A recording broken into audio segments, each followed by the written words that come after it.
ക്ലാസ്സിൽ പഠനത്തിൽ പിന്നോക്കം നിന്നിരുന്ന ഒരു കുട്ടിയുണ്ടായിരുന്നു. എല്ലാവരും അവനെ കളിയാക്കുമായിരുന്നു. അവന് നല്ല വിഷമമുണ്ടായിരുന്നു. എന്നാൽ ഒരു അധ്യാപകൻ ഒരു ദിവസം അവനോട് ചെന്ന് പറഞ്ഞു, മോനെ, നിന്റെ പുഞ്ചിരി നല്ലതാണ്, നീ മിടുക്കനാട്ടോ.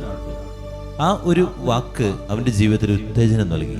കുറേ വർഷങ്ങൾക്ക് ശേഷം സാമ്പത്തികമായിട്ട് അവൻ വളർന്ന് ഉന്നമനത്തിലെത്തിക്കഴിഞ്ഞപ്പോൾ ഈ അധ്യാപകൻ പറഞ്ഞ ആ വാക്കിനെ കുറിച്ച് പറയുകയാണ്.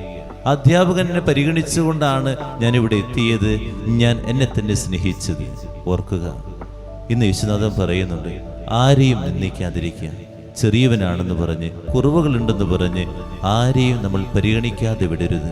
കാരണം ദൈവം അവരെയൊക്കെ എങ്ങനെയാണ് അനുഗ്രഹിക്കാൻ പോകുന്നതെന്ന് നമ്മൾ അറിയുന്നില്ല. ഇന്ന് നമ്മുടെ കൺമുമ്പിൽ നിൽക്കുമ്പോൾ ചിലപ്പോൾ കഴിവുകളില്ലാത്തവരെ പോലെയാകാം. എന്നാൽ ദൈവം അവനെ അനുഗ്രഹിച്ചു കഴിഞ്ഞാണ്ടല്ലോ, നമ്മൾ ആഗ്രഹിക്കുന്നതിനേക്കാൾ വലുപ്പത്തിൽ അവൻ പറക്കും. അവൻ ആകാശമുട്ടേ പറക്കും. അതുകൊണ്ട് കൂടെയുള്ളവരെ നിന്ദിക്കാതിരിക്കുക. ഒരു ചെറിയ പുഞ്ചിരി നൽകിക്കൊണ്ടാകാം, അല്ലെങ്കിൽ നല്ലൊരു വാക്ക് നൽകിക്കൊണ്ടാകാം, പ്രോത്സാഹനം നൽകിക്കൊണ്ടാകാം.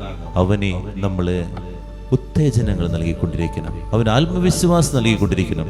ആരെയും കളിയാക്കാതിരിക്കാൻ പരിശ്രമിക്കുക, നിന്ദിക്കാതിരിക്കാൻ പരിശ്രമിക്കുക.